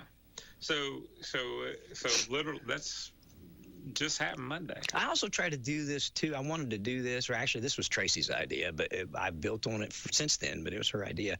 I think it's like you said. Most people, when they have an interaction with a police officer, something bad's happened. It's an accident, or somebody's hurt, or something. And it's bad. I hope this introduces you to people in a sense that. They feel they get to know you without it having to be a bad situation, and makes them more, like you said, nobody ever calls to show you pictures of their grandparents or their grandkids. I doubt that a police officer would get aggravated with that if somebody did. I just want to show you my new grandbaby, because everything you guys do have to respond to is mostly negative, and we think that we're burdening you when we call. Yeah. And police officers are like, no, that's our job. We live to do that, to serve. So to that point, that's exactly right. And that has always been amazing to me when, so WYSH listeners, okay, call us. If you have a question, call us if you're suspicious. Call us if there's something you want us to check out. See something, say something. Yeah, and when I say this, it's not a burden, right? Because I used to tell people this constantly when I was working narcotics with the 7th. You see, because the bad behavior stops when the marked unit rolls up. Yeah. Right? Yeah. So your eyes and ears. Call. Now, on a side note of that, call dispatch. Don't send me a direct message because I get 25 of them a day, and I don't always get to them. Right? Gotcha. But so call them, because that gives us a reason to be there and make contact with that person. And if they are doing nothing, great. If they're up to something, perfect. Yeah. We have somebody who's asked us to check it out, right? Because we can't be everywhere all the time. So, yes, and it's not a burden to us at all. It's really not. Now, the one thing that I would caution people on is, and I don't know, honestly, I don't know where the balance is on this, because you call in and say, hey, I think there's drug activity at this house. We send deputies out. They make contact. The deputies, one, can't then turn around and go over to the neighbor's house and say, hey, we checked that out. Sure. Because then they're like, hey, man, my neighbor's the narc. Come in here. Yeah. I called, right? Mm-hmm. So, but lots of times you don't get the rest of the story. You don't get the result. Yeah, and you don't understand why. And then you take to social media angry because it didn't happen the way you wanted it to, or you feel like that my guys or myself is not doing our job. It's so, I mean, I'm telling you, I know people in this country, it's been proven, it's been seen, there's been instances of people wrongfully convicted, okay? Sure. But I'm here to tell you, it's stacked against us. I mean, there is, and that's why there's this push for victims' rights. It is stacked against us in a trial. We literally, the district attorney's office, we have to deal with facts. Defense attorneys can ask questions. Yeah. And frame it in such a way that it may not. It's a statement rather than a question. Deputy Barker So isn't it true you planted that marijuana on my client? No, it's not. It's not. No further questions. Yeah, that's it. And the jury's like, what? What's he know? Yeah, exactly. I mean, so it's like that, and so, but it's, somebody told me one time I'd rather see 10 guilty men go free than one free man be sentenced. Yeah. And I guess in this country, that's the premise. That's the premise. Yeah. And so it is stacked against you. I guess in the grand scheme of things, it works itself out. But hey, it's not perfect, but it's the best the world has. It's the best I we promise got. you, we're not throwing people off the roof of the courthouse, right? Without having due process. Yeah, that's a good thing, Russell. Yeah, absolutely. When we start doing that, people will get mad. Some people. Some people. I appreciate you coming. I enjoy it. I was talking to City Police Officer Gann the other day, and he told me, he said, we listen. He said, the other day you was talking, and there was a guy called in. He was down off Highway Drive, and he said, these people are coming through here. So he said, I was right at the church parking lot. He said, I just eased. He said, I knew who it was, so I just eased my car right down there and stopped. He said it was like instant. The people calling in, and they were fussing, and he said, we instantly responded. And he said, we listened to that to find out what's going on, and where it's going on, and how it's going on. I'm telling you, I get people's frustration. Okay. Sure. I lived inside the city. We moved recently, just outside the city, but we lived over there in South Clinton. I am literally a Clinton police officer. I am literally the sheriff. Mm-hmm. I still had speeders up down my road. Unfortunately, I had people that would fly by and honk, right, to say hi. Hey, Russell! And I'm like, you're going too fast, So, I mean, I get their frustration. Yeah. And, of course, imagine the conversations I have with my neighbors. Hey, dude, can't you do something about the speeders? And I'm like, I tried. I waved at them. I was friendly. I mean, so, I don't know. So I get their frustration, but... well, at the same time, people... But call. And I promise you, Chief Campbell down there at the city would tell you the same thing. Absolutely. Would tell you the same thing. It is not a burden. It's listen. It gives us a reason to be there. Well, it's hard to ask for help in the first place, especially, you know what I mean? Especially for guys, it's hard. Yeah. So the first thing you do is you want to handle it yourself. Second thing, you don't want to call and ask for help. And the third thing is you feel like I'm putting these people out by doing this. It's just a silly thing. Whatever it is, you downplay it. But yeah. I can tell you, anytime that I've ever had any kind of involvement with law enforcement, they've always been so helpful, so good. So, you know what I mean? Yeah. I've never had a bad situation with them, and I've been in all kinds of situations. Seriously, you name it, and I've been in it. I've been in it or around it, Russell. So, I've never had. It's like anybody. I had a police officer come out to my house the other day because a Starbucks truck scratched our truck, and we needed a police report, right? Yeah. And he didn't want to be there. Yeah. It was Sunday afternoon. He said, this happened Friday night. Why didn't you call me Friday night? I said, well, we didn't know we were going to need it. We didn't know, didn't realize it or whatever. But he didn't want to be there. And when he left, the people in my house were like, that was so rude. And I was like, he could have just come from anything. I learned, Rick Scarborough taught me through the police academy, that these folks, their job is a lot different than my job, y'all's job. You could have just come from seeing a child being burnt with cigarettes. You know what I mean? It happens a lot. And then you got to come and deal with me wanting to talk about my new Lincoln Navigator getting scratched. You know what I mean? It don't mean nothing.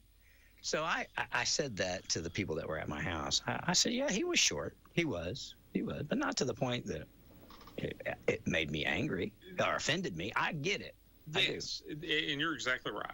However, I think, and one of the things we try to do is remind our deputies that not everybody gets it. Right. True. So we're not, for you being short and direct, that's not a policy violation. That's not going to get you in trouble. But just try to remember, they don't know you just came from the kid being burnt with cigarettes. Sure. They don't know that you've worked 4 days straight and you're trying to prepare for a homicide trial. Yeah. Right? They don't know these things. Now, I try to tell the general public, though, because sometimes we feel entitled. We You work for us. It's our tax dollars. I hear that constantly. Yeah, and that's true. But at the same token, yeah, I'd urge anybody just to delve into a little bit of what our law enforcement goes through. I saw where Oak Ridge is having they're doing a police academy, I think. Yes. And if you're in Oak Ridge and you have access to that, I would encourage you, the citizens, just to learn. Last Saturday, they did a tour of our jail. And that, I don't know, there are people on this earth that God gives a calling to that protect us and do well for us and do good for us. I think we can cut them a little bit of slack every now and again. I really do try to. So hey, and listen, and that runs two ways. I mean, sometimes, listen, I've had people say things to my deputies or about my deputies, and then when they settle down, they say, how's outbounds? Yeah. And I'm good with that. Yeah, we all do that. We all do stupid stuff. But it happens. So the last thing is can't say this enough because it's shocking. And legislation's getting ready to deal with this. These Bitcoin machines. We ran across this. We had a rash of these scams of people saying, "Hey, you missed jury duty.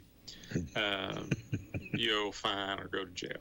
Yeah. And they're taking advantage of elderly people and having them go to Knoxville and put thousands of dollars into Bitcoin machines. So I just happened to be up front at a window, and I didn't. I knew the lady, but I knew her because her granddaughter had played some youth sports with my kid. Yeah. So I mean, it wasn't like I knew her, right? Sure. But she is like saying, "I think I just got scammed," and it was to the tune of about $12,000. Oh Lord. Yeah, it's a lot.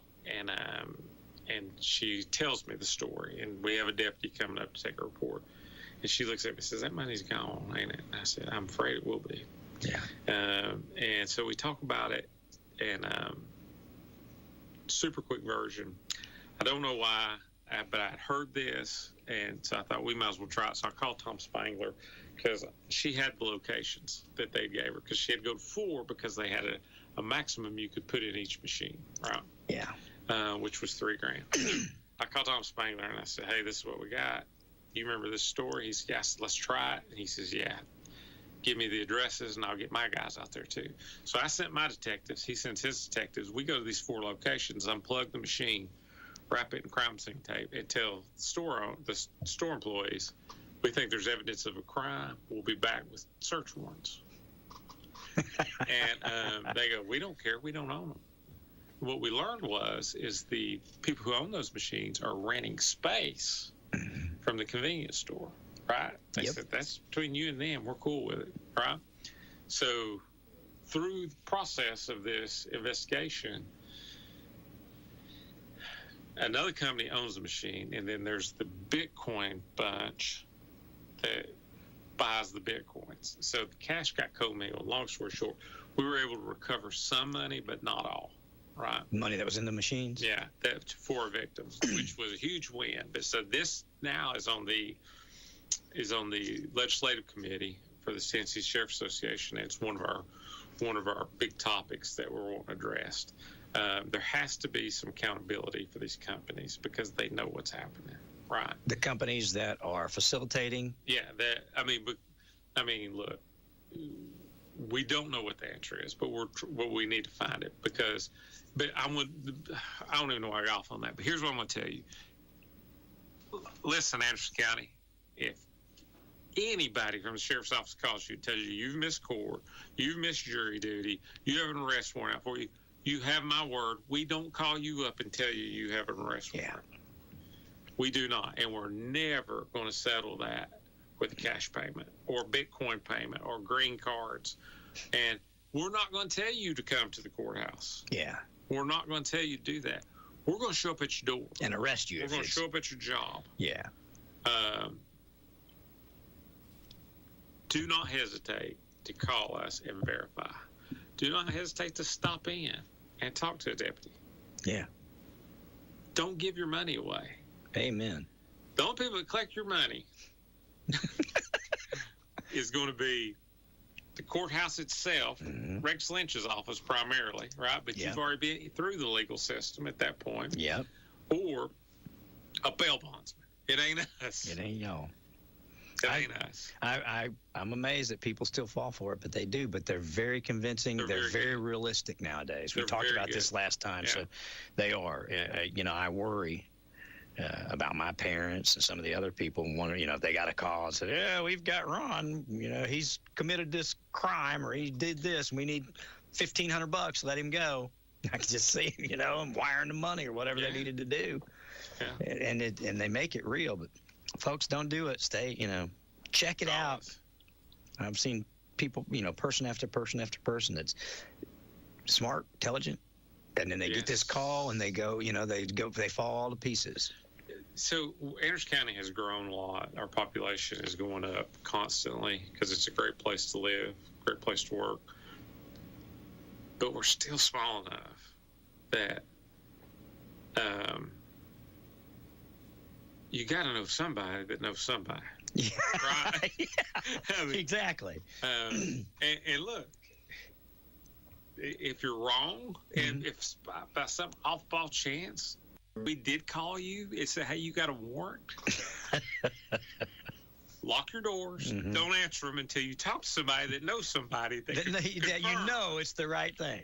But there again, we're never going to tell you can buy your way out of it. Yeah, because you can't. That don't change. Yeah. We're never going to collect cash from you or any kind of monetary thing makes it go away. How do we get that word out? Because, I've talked about it. You've talked about it. Our news has talked about it. Everybody that's been here, David's talked about it when he's here, talking about from the city perspective. It's just...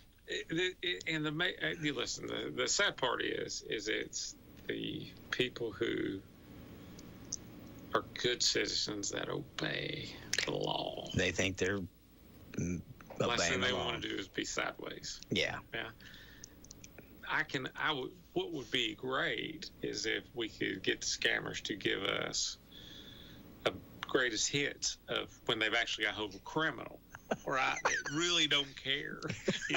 I'd love to hear those conversations. Yeah, come get me. I don't care. I ain't giving you no money. Yeah. What do they do then? All right. Russell, thank you very much. I appreciate you enjoying.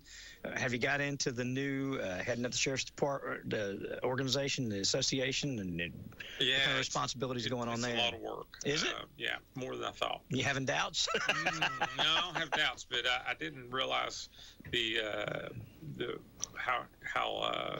what happens behind the curtain. Is it book work, legislative work, more than just footwork? There's 95 sheriffs, myself included. Now I got 94 of them looking at me to answer their questions. You're the president. Assistance, complain. So on top of 400 inmates and hundreds of employees, now you've taken on 94 sheriffs. Yeah, they're a lot. Sheriffs are a lot. They're like, it's like dog years multiplied by 7. No, it's a lot. Listen, it's fun, but it's also eye-opening, and that's one of the beauties of the Sheriff's Association. It's so amazing. We're in the state of Tennessee. We're in the same business, but from county to county, it's so different. Is it? Yeah. I mean, some of the same problems, but for example, Shelby County's got a real problem with crime. Wouldn't want to be Memphis area, right? President's sending the National Guard down there soon. Yeah, we have other counties that are so distressed that there just isn't the money to fix their problems. Because sometimes you need money, sure, to attract good people. You need good jobs. So here we just talked about the value of a justice center. I have guys that need new jails. Yeah. Because the state is looking at shutting them down. We went through that years and years ago. I remember. And there is no money. There is no tax base. There's so listen. Their light at the end of the tunnel is dim. Or none at all. Like there are counties in this state that I would not want to be the sheriff in. We were talking about the Justice Center. So Polk County Sheriff Steve Ross, they're down there on Polk Mountain. Yeah. Right. And he's talking about the arguments that they're having down there over at Justice Center, because literally, depending on what side of the mountain you're arrested on, it could be an hour to get from that location to the jail or the courthouse, and so they're and we're not talking about 8 miles flat terrain. You're talking about on a highway, up and over. Yeah, and he talks about the challenges of policing in that environment. Yeah, because so this guy's on the side of the mountain, and your backup's an hour away. Yeah. So and you're Polk County, so you ain't got. So now you get to inherit those worries, concerns, and issues. Yeah, I mean, how do you guys address that as an organization, or can you? I mean, there's really not a lot we can do for Polk for him like that. But he just wanted to talk to me about what Anderson County was doing, what I'm seeing across the state as far as justice centers, and his positions on that, and unfortunately the politics of Polk County, because there's a segment that won't, in essence, 2 courthouses, or there's a segment that says, no, it's time that we put a justice center here, and it's just, listen, our founding fathers picked Polk County, right? That's it. That's how we're going to do it. So there's nothing we can do except just try to talk him through it and help him with it. And the one thing I will tell you is that that's one of the things that's really important about that Sheriff's Association. I can be deflated for whatever reason, whatever it is I'm dealing with. And by the time I talked to a couple of these other sheriffs, I realized, you got it pretty good. I wouldn't trade. You did pretty good. Yeah. There's always somebody that has it a lot harder than we do. Yeah, and I'm going to tell you this too, and I've said this 1,000 times everywhere and on this show. One of the things too that I think that I know to be true, we're a little isolated in Anderson County from some of the negative law enforcement perceptions. Now, there's pockets of it, right? But all in all, you know, plus it is the South and it is Anderson County. We're kind of Mayberry-esque still. We are, to a degree. Still, yeah. But here's what I do know, too. With it being the South and being Anderson County, they'll call me up one day and say, that was terrible. How disgusting that was. You guys didn't handle this right. And then the next day they're like, hey, buddy. You know, I mean, so it's not always personal. I understand. Right? Yeah. So it's hard not to take it personal, but I understand. I promise you, some of these guys I see that when I'm trying to help them through things, man, it's flat personal. Right. And it gets personal around here sometimes, politically speaking. So but from a law enforcement perspective, I think all in all, Anderson County is a little isolated because, particularly with all that at the height of Black Lives Matter, we had some of it, but not a lot. Yeah. And that's because of where we are and who lives here. Plus, county policing is very different than city policing. Right? Really? Yeah, absolutely. Your county people are more rural. Definitely more rural, but they've not been spoiled by city services. Gotcha. Right? Okay. Trash pickup. So they're kind of more. I don't want to say rugged, but you know, hardworking, more. They're just, well, it's not even about work ethic, Ron. It's about independent. And they're just more accustomed to, you know, handling their own issues. For the most part. I mean, it's just very It's just very different policing. I can understand that. I guess they're more self-sufficient. They're more self-sufficient. Perfect. Yes. Yeah. You know, in municipalities, they're more compact, denser population. More services. You got fire. It's not volunteers. No. You're not waiting for a guy to get off work. Yeah. To come put your house out. You got a guy sitting there ready. Yeah. We're paying him. And you don't. Your city taxes cover your trash pickup. I moved literally just outside the city, and I didn't realize how bad I was going to miss that. Yeah. You don't like sitting in line on Saturdays taking your garbage off? It's like I didn't realize how much trash we generate. Exactly. And like I'm shocked by that. It's like I have to really make that part of my week now. I'll give you John Hutchins' number, DDS. He'll come pick it up for you. I know, yeah, you're right. For $20 a month, I think. Yeah. At least that's what it used to be. Yeah. A little plug for you, John. So, but yeah, so it's but again, but even. So you look across these 95 counties, and you see law enforcement is different in Polk County than it certainly is in Anderson County, and they've got challenges that we don't have. Absolutely. And are you tasked with helping to solve those problems, or are you? In some ways, yes. Okay. So the biggest thing is when needs to be a legislative fix. Gotcha. But then you got to make sure legislation is not always the answer. So, like, for example, there is a specific issue that I can't discuss that's going on that is concerning for all 95 sheriffs, but it's really only impacted about 4. Okay. Right. So it's more of a local fight, a local issue. Mm-hmm. And we just had a legislative meeting where we talked about, hey, because one of these sheriffs specifically said, I want this fixed. I want this to be part of our big 3 that we push legislatively. And so as the legislative committee sat there and discussed it and talked, we got thinking, we don't want to create a state law to fix a local issue, right? Because it will impact everybody, the other 91 of us. Gotcha. And sometimes, and listen, and as great as our legislators are, our representatives, just my experience through the Sheriff's Association all these years is, and it's part of this government thing, right? Big government, right? Gotcha. They have the best intentions in the world. They pass a law, and then we spend the next 2 or 3 years fixing it.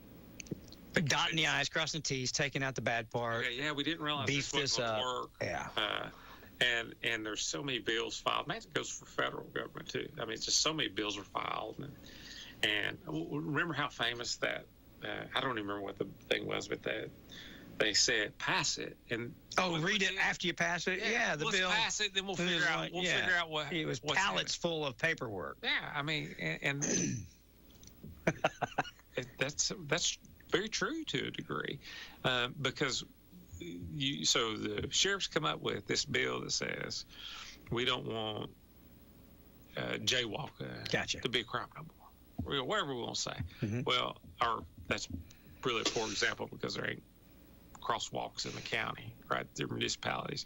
Police chiefs come up with that. Gotcha. Well, then the DAs won't weigh in on it. Then the sheriff's got to say their part, and then the Bar Association wants to say their part, and then the paving people go, well, wait a minute now, that's and so everybody adds their piece, and then whatever it gets to where it's palatable for people, everybody passes, okay. And then it goes into practice, and everybody's like, oh, this is a real problem, and then you got to go back and say, hey, this is what we're experiencing. So you've got 95 different unique counties, all with 95 different unique issues, and then now on top of keeping everybody around here in line, you're working with all the sheriffs all across the state. And then you got to add their own flavor of local politics. Uh-huh. They're running battles, old beefs. They want to ask you how to, and I'm like, man, I don't even know how to handle my own, let alone give you advice on a county I've never even visited. Sure. So. Mm-hmm. Good luck with that. You accepted the position. It's yours. Be careful what you ask for. Amen. I appreciate you coming in. All right, I do. We're really going to leave this time. Yeah, 2 hours is enough. All right. Thank you, Mike. I appreciate you. Bye. Have a great Wednesday, everybody. A ridge of high pressure starts to build its way back in. That means warmer weather is on the way. Now, we start the morning off with temperatures in the 60s. We'll climb into the mid-80s, so average weather today under mostly sunny skies. We'll stay sunny but warmer to round out the week. This forecast is brought to you by Master Battery. Listen, they've got the best prices in town guaranteed. They've been here for more than 40 years, and they have what you need when you need it. Give them a call today, 865-947-1500. I'm meteorologist Mike Witcher from the East Tennessee Weather Center for AM 1380, FM 101.1, and FM 99.5 WYSH. Thank you for listening to AM 1380 WYSH and Ask Your Neighbor. Make sure you tune in at